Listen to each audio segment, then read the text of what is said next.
몇 년 전에 한국에 주재하는 한 외교관이 이 한국 언론의 왜곡 보도 형태를 빗댄 유머를 SNS에 올린 적이 있습니다. 여러 가지 내용이 있었는데요. 몇 가지만 소개해드리면 이런 내용입니다. 성경에 보면 예수님이 간음한 여인을 두고 죄 없는 자가 돌로 치라고 하시지 않았습니까? 그런데 한국 언론에서는 이렇게 보도를 한다고 풍자를 합니다. 잔인한 예수, 연약한 여인에게 돌 던지라고 사주. 철학자 소크라테스는 악법도 법이다라는 말을 남겼죠. 한국 언론에서는 이렇게 보도를 했습니다. 소크라테스 악법 옹호 파장.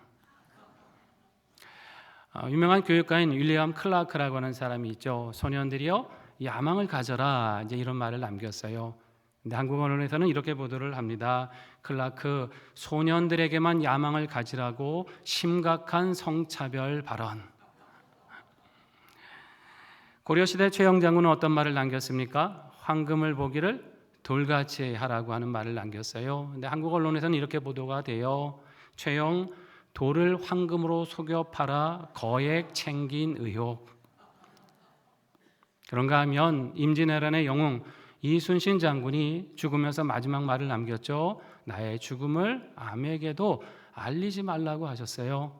그런데 한국 언론에서는 이렇게 보도를 한다는 것입니다. 이순신 부하에게 거짓말하도록 지시, 도덕성 논란 일파만파. 이 외교관의 눈에 우리 언론이 이렇게 비쳤다는 게 좀 한편 좀 씁쓸한 마음이 들기도 합니다.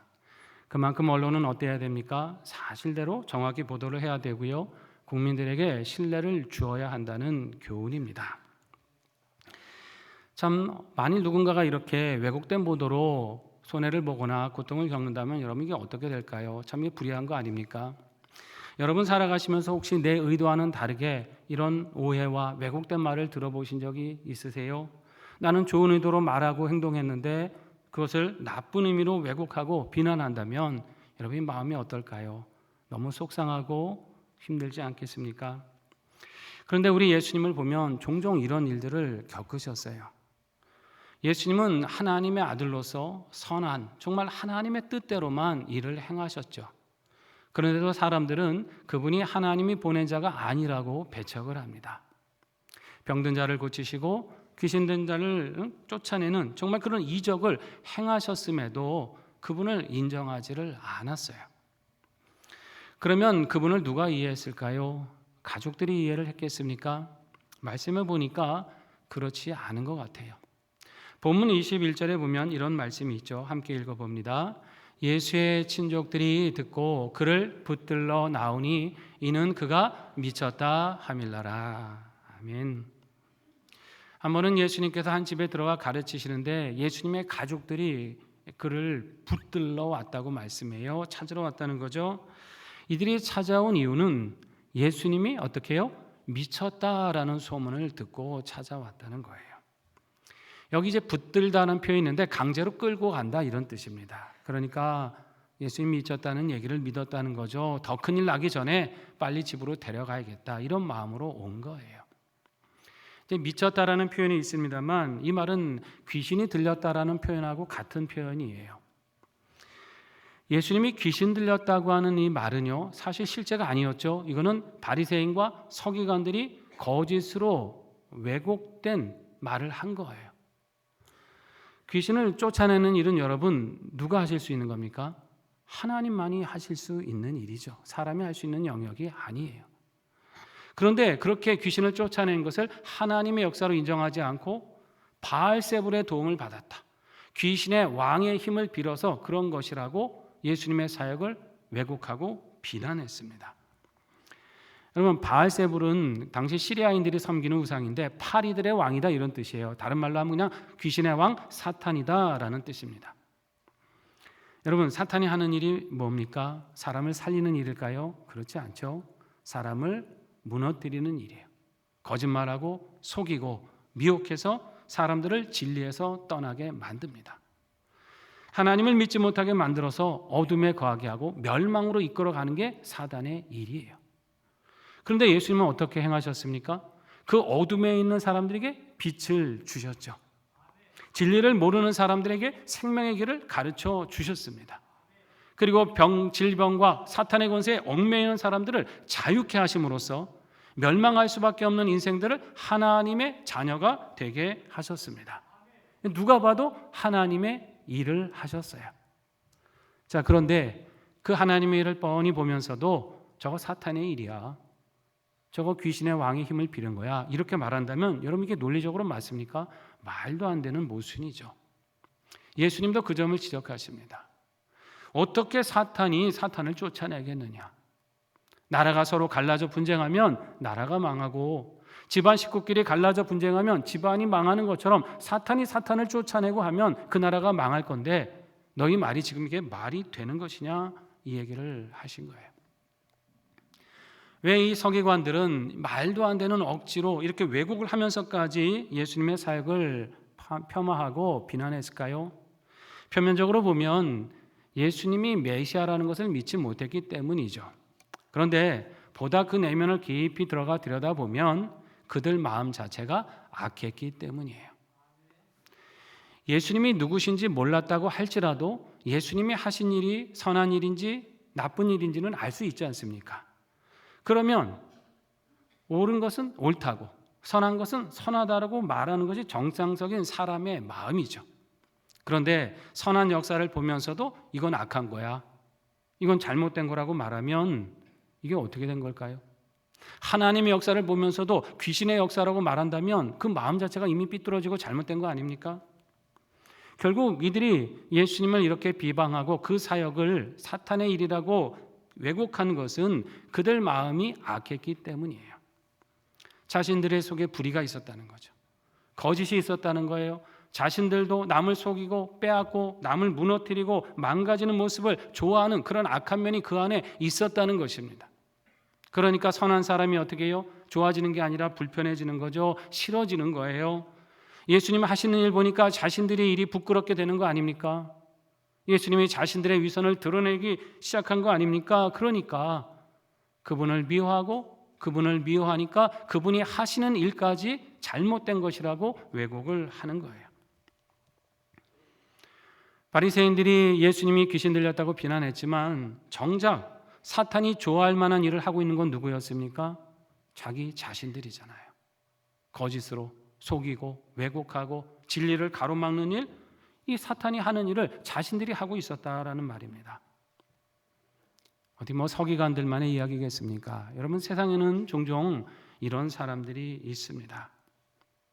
이것이 참된 길이고 이것이 거짓된 길인데 참을 거짓이라고 말하고 거짓을 참이라고 말하는 사람들도 있죠. 단지 무엇이 옳고 무엇이 그른 것을 몰라서 그럴까요? 그런 면도 있겠지만 보다 근원적인 이유는 자신의 내면이 악하기 때문이에요. 삐뚤어진 시각으로 세상을 보기 때문입니다. 자기 마음이 악한 사람은 누구에게 동조합니까? 악한 사람을 동조하는 거예요. 거짓되고 불의한 사람을 따라가는 것입니다. 그렇게 거짓된 것을 아무렇지 않게 여기니까 자신도 불의하고 손잡는 거예요. 그러면서 오히려 선한 사람 비방하고 옳은 길 걸어가는 사람 깎아내리고 그 사람의 길이 잘못된 거라고 오히려 왜곡하는 겁니다.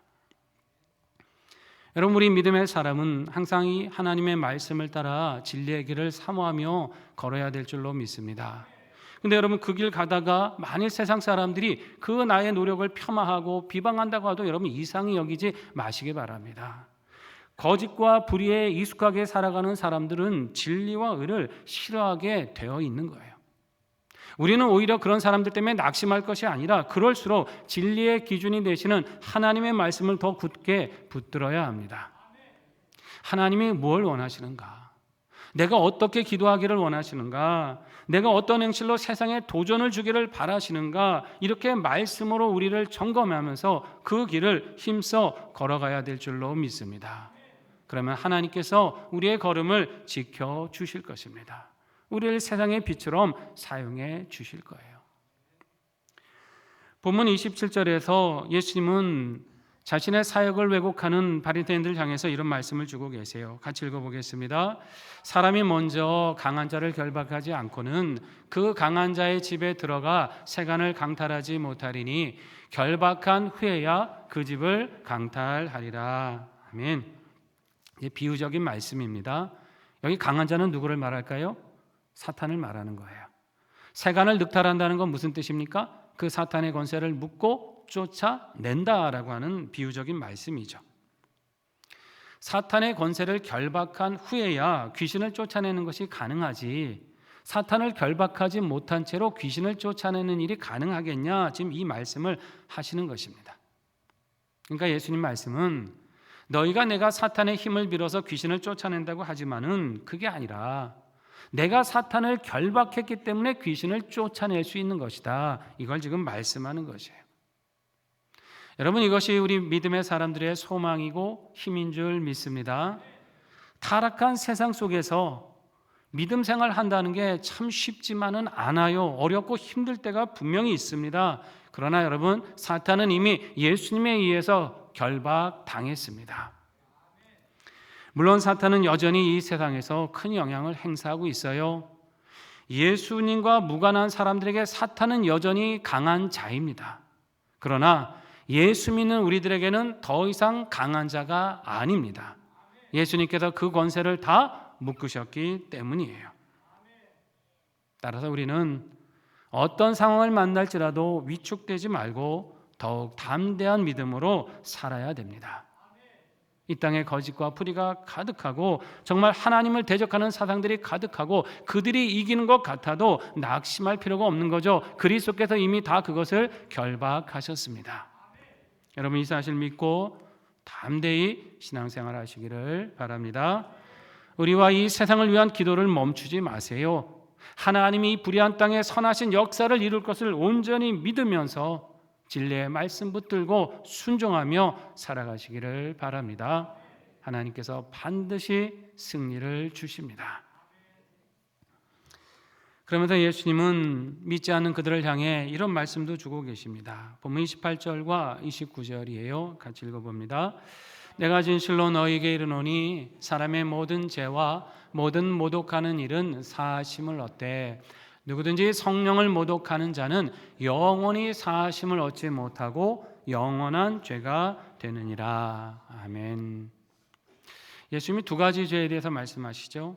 용서받을 수 있는 죄가 있고 용서받지 못하는 죄가 있다라고 말씀하세요. 어떤 죄는 용서받습니까? 사람의 모든 죄는 용서를 받지만 어떤 죄는 용서를 받지 못한다고요? 성령을 모독하는 죄는 용서받지 못한다 말씀합니다. 이 사람 사이의 모든 죄를 용서받을 수 있다고 해서 예수님이 사람끼리 짓는 죄를 가볍게 여기신다 그런 뜻이 아닙니다. 죄는 크고 작은 것을 막론하고 하찮은 게 없어요. 가벼운 게 아닙니다. 모든 죄는 아무리 사소해도 하나님을 대적하는 일이고 응분의 대가를 치러야 되는 일이에요. 그렇지만 그것이 인간의 연약함에서 비롯되는 것을 우리 하나님이 아시기 때문에 회개의 길을, 그 길을 통해서 용서하시는 길을 열어주셨다는 말씀이에요. 우리가 심각한 죄를 지을 때도 있고 하나님의 마음을 아프시게 할 때도 있지만은 우리 하나님이 우리의 연약함을 아신다는 거죠. 어떻게 하라는 거예요? 회개하고 참여하면 하나님께서 그 죄를 사하여 주십니다. 그렇기 때문에 우리는 가급적 죄를 짓지 않도록 노력해야 되는 것이고요. 죄를 깨달았을 때는 어떻게 해야 됩니까? 하나님의 자비하심을 의지해서 철저하게 회개해야 합니다. 대충 뭉개고 넘어갈 수 없는 거예요. 시간 지나면 잊혀지는 그런 게 아니라는 것이죠. 하나님께 철저하게 고침을 받아야 되는 거예요. 자, 그런데 회개조차 못할 만큼 완악하고 심각한 죄가 있다라는 말씀이에요. 어떤 죄요? 성령을 모독하는 죄다라는 거죠. 성령을 모독한다라는 말은 어떤 걸까요? 이 모독하다는 말은 원문으로 이제 블라스페메오라는 단어를 쓰는데요. 말로서 해를 끼친다라는 뜻인데 이것이 하나님을 향해 사용할 때는 어떻게 되는 겁니까? 신성 모독을 한다. 하나님을 모독한다는 뜻이에요. 하나님의 거룩하신 이름을 모독하고 그분의 영광을 훼손하고 그분의 선하신 사역을 대적하는 것, 이 모든 것이 성령을 모독하는 것입니다. 실제로 예수님은 사람들이 예수님을 알아보지 못한다고 원망하지 않으셨어요. 그분을 모르고 환영하지 않았다고 해서 그것 때문에 섭섭해하시거나 분노하지 않으셨습니다. 그러려니 하셨어요. 그러나 예수님은 예수님이 하신 사역에 대해서 이렇게 왜곡하는 일에 대해서는 지적하고 진노하셨습니다. 왜냐하면 그것이 인간 예수의 사역이 아니고 누구의 사역이에요? 성령 하나님의 사역이었기 때문입니다. 자, 지금 종교 지도자들은 예수님이 귀신을 쫓아내고 얽매인 자를 구원하신 그 사역에 대해서 하나님의 역사라고 인정하지 않았고 귀신의 역사라고 그렇게 왜곡하지 않았습니까? 자, 예수님을 메시아로 인정하지 않는 것, 그거는 그렇다고 쳐도, 그거는 문제 없다고 쳐도 그분이 하신 선한 역사를 귀신의 역사라고 왜곡하는 거, 이거는 가벼운 죄가 아니라고 하는 것이죠. 큰 죄라는 말씀입니다. 예수님은 자신을 믿지 않는 사람들에게 이런 말씀을 하신 적이 있어요. 요한복음 14장 11절에 보면 이런 구절이 있습니다. 같이 읽어보겠습니다. 내가 아버지 안에 거하고 아버지께서 내 안에 계심을 믿으라. 그렇지 못하겠거든 행하는 그 일로 말미암아 나를 믿으라. 아멘. 자, 예수님은 하나님의 아들 아니십니까? 하나님 안에 거하고 아버지 하나님이 예수님 안에 거하심을 믿어라, 이 얘기예요. 메시아라는 것을 믿으라는 말씀이죠. 자, 그런데 무지해서 완악해서 믿지 못하는 사람들이 있었죠. 자, 그렇지 못하겠거든 그것까지도 용납해 주셨어요. 하지만 뭘 통해서 믿으라고요? 내가 하는 일을 보고는 믿어라, 이 말씀이에요. 예수님이 하나님의 아들이라는 걸 인정하지 못하는 사람일지라도 병든 자를 고치시고 귀신 들린 자를 고치시는 그 일이 하나님의 역사인 것은 알지 않겠느냐. 죽은 자를 살리시고 어둠에 놓인 사람들을 그 권세에서 풀어내신 것은 하나님의 역사라는 건 누구나 알 수 있는 일 아니냐. 그렇게 하나님의 영광이 드러난 것을 보고 아, 예수님이 하나님의 일을 하시는구나, 이거는 믿어야 되지 않느냐, 지금 이 말씀하고 계신 거죠. 그런데 종교 지도자들이 어땠습니까? 분명히 하나님의 선한 역사가 눈앞에 나타나고 있는데 이거 귀신의 역사라고 왜곡했잖아요. 그렇게 진리를 거짓이라고 왜곡해서 그들은 구원받아야 될 영혼들의 그 앞길을 가로막아 버렸습니다. 이 땅의 영혼들을 구원하시고 병든 세상을 고치실 하나님의 구원 역사를 악의적으로 비방하고 거부해 버렸어요. 누구를 모독한 겁니까? 하나님을 모독한 거죠. 그분의 권위, 그분의 거룩하심, 그분의 영광을 모독한 거예요. 이거 누가 하는 일이에요? 사탄이 하는 일이죠. 하나님을 모독하고 대적하는 건 사탄의 일 아닙니까? 여러분, 그렇게 살아가는 사람들이 회개할 마음이 들까요? 회개라는 것도 어느 정도 가책을 느끼는 사람이 하는 게 회개 아닙니까? 여러분, 거짓으로 거짓을 덮고 불법으로 불법을 가리며 사는 사람은 회개할 기회가 있겠어요? 이미 양심이 굳어지고 화인마저 마비될 대로 마비된 사람이 진리의 말씀을 듣는다고 해서 회개의 자리로 나올 수 있습니까? 그럴 기회조차가 없는 거예요. 이렇게 고의적으로 하나님을 대적하고 그 뜻을 가로막는 사람은 남의 구원을 가로막을 뿐만 아니라 자신도 돌이켜 구원받을 기회까지 없게 된다고 하는 말씀입니다. 그 죄가 용서받을 수 없다는 것이에요. 여러분, 우리는 성령님을 가로막는 자가 아니라 늘 그 뜻대로 순종하는 자가 되어야 할 줄로 믿습니다. 성령님 하시는 일이 어떤 일입니까? 사람을 구원하시는 일이잖아요. 치유하시는 일 아닙니까? 위로하고 회복하고 일으켜주시는 일 아닙니까? 생명을 해치는 것이 아니라 풍성케 하시는 일이 성령의 역사입니다. 그 역사를 우리도 기뻐하며 동참해야 될 줄로 믿습니다. 어떻게 하면 됩니까? 이 복음 담대히 전해야 되는 것이죠. 생명의 주님을 전해서 어둠에 있는 자들을 구원하고 불의와 거짓으로 멸망으로 가는 사람들을 진리의 길로 이끌어가는 것, 이것을 하나님이 기뻐하시는 것이에요. 그래서 우리 그 믿음의 열매를 보고 예수 모르는 사람들이 주님을 알고 깨닫고 믿을 수 있도록 우리는 도와주어야 합니다. 여러분, 이러한 신앙으로 우리 하나님 주시는 구원의 능력을 풍성히 누리시고 영혼을 구원하는 생명의 일꾼으로 살아가시기를 바랍니다. 본문에 보면 이렇게 살아가는 사람들을 주님은 뭐라고 하십니까? 주님의 가족이라고 말씀하십니다. 33절 이하의 말씀을 같이 읽어봅니다. 대답하시되 누가 내 어머니며 동생들이냐 하시고 둘러앉은 자들을 보시며 이르시되 내 어머니와 내 동생들을 보라. 누구든지 하나님의 뜻대로 행하는 자가 내 형제요 자매요 어머니니라. 아멘. 예수님의 가족들이 예수님이 미쳤다는 소식을 듣고 이제 데리러 가려고 문 밖에 오지 않았습니까? 이제 사람들이 얘기를 해줍니다. 주님 보십시오. 밖에서 당신의 어머니와 동생들이 찾습니다. 바로 이때 우리 예수님이 무리들을 향해 주신 말씀이에요. 누가 내 어머니와 내 동생들이냐? 내 어머니와 동생들은 밖에 있는 사람이 아니라 여기 둘러앉아 있는 사람들이다. 하나님의 뜻대로 행하는 사람들이다. 이 말씀을 하십니다. 이것은 예수님이 육신의 가족을 소홀히 여기거나 무시하셔서 하신 말씀이 아닙니다. 이 상황을 통해서 보다 중요한 교훈을 가르쳐 주시는 거예요. 이 땅의 육신의 가족 관계도 중요하지만 어떤 관계가 중요합니까? 하나님의 영적 가족이 되는 것, 이것이 중요하다는 말씀이에요.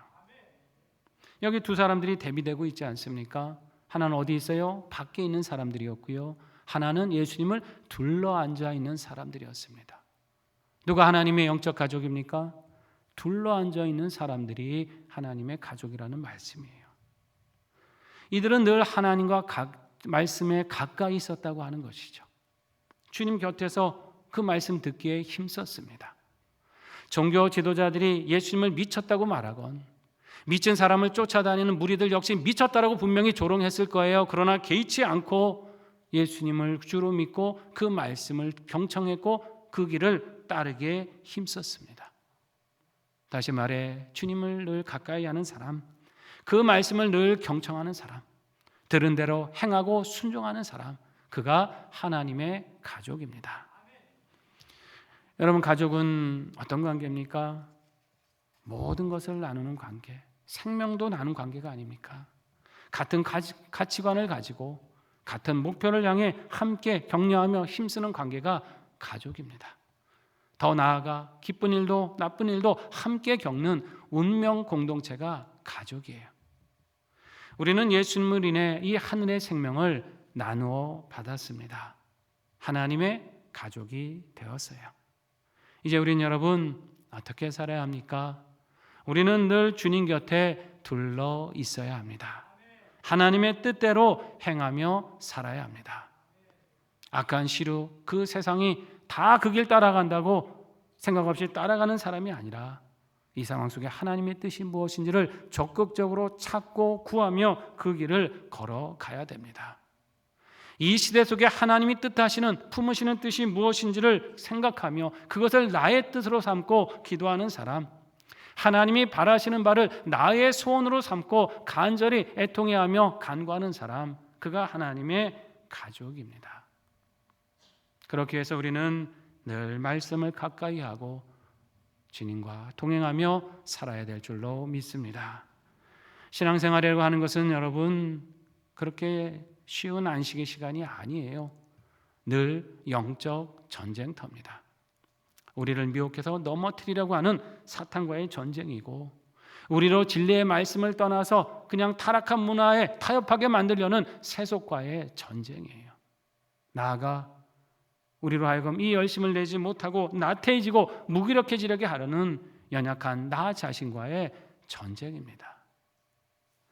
여러분, 이 신앙 힘들다고 포기할 수 있습니까? 포기할 수 없습니다.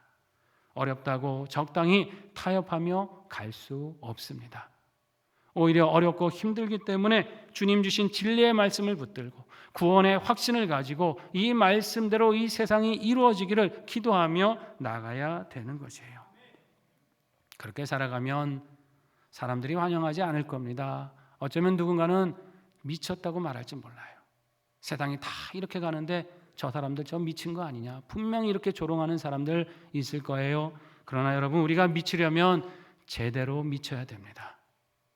예수님에게 온전히 미치고 말씀에 온전히 미쳐야 될 줄로 믿습니다. 그래야 우리를 지키고 이 싸움에서 승리할 수 있는 거예요. 여러분, 세상의 많은 유혹과 시험 속에서 흔들리지 마시고 하나님의 가족된 이 자부심 붙들고 주님과 동행하며 말씀에 순종하며 살아가시기를 바랍니다. 그럼으로써 이 영적 싸움에서 반드시 승리하시고 주께서 주시는 구원의 기쁨, 생명의 풍성함을 누리시는 우리 모두가 되시기를 주의 이름으로 축원합니다.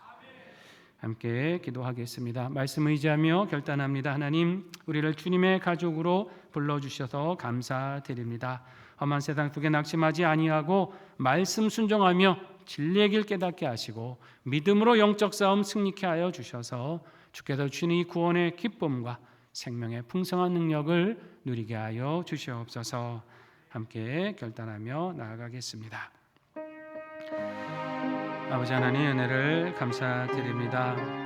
험한 세상 가운데, 악한 시대 가운데 우리를 하나님의 자녀로 주님의 가족으로 불러주셔서 이 믿음과 소망으로 살게 해주신 은혜를 감사드립니다. 하나님이 세상의 어떤 시험과 유혹을 해오건 하나님의 말씀을 우리의 기준으로 삼고 표대로 삼고 주님이 이루신 역사를 기뻐하며 그 생명의 길 걷게 하여 주시옵소서. 생명을 사랑하시고 치유하시고 구원하시기를 기뻐하시는 하나님의 그 역사, 성령님의 역사에 우리도 동참하게 하여 주시옵시고, 하나님 거짓되고 악한 길들을 멀리하며 우리 주님이 이루어가시는 이 일에 복음 전도로 섬김과 수고로 헌신으로 하나님의 아름다운 나라를 이루기에 힘써가는 우리의 신앙이 되게 하여 주시옵소서. 하나님의 가족된 이 신앙 가지고 말씀 붙들고 주님과 동행하며 늘 주님과 가까이 하기를 원합니다.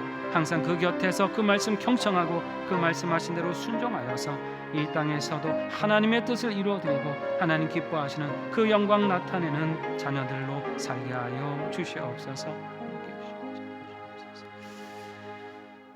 하나님, 악한 시대 속에서 우리를 구별하여 부르시고 주님의 가족으로 삼아주심을 감사드립니다. 말씀에 대한 늘 순종하며 진리의 길 깨닫게 하시고 믿음으로 영적 싸움에 승리하게 하셔서 주께서 주시는 구원의 기쁨과 생명의 그 풍성한 능력을 누리게 하여 주시옵소서. 예수님의 이름으로 기도드립니다. 아멘.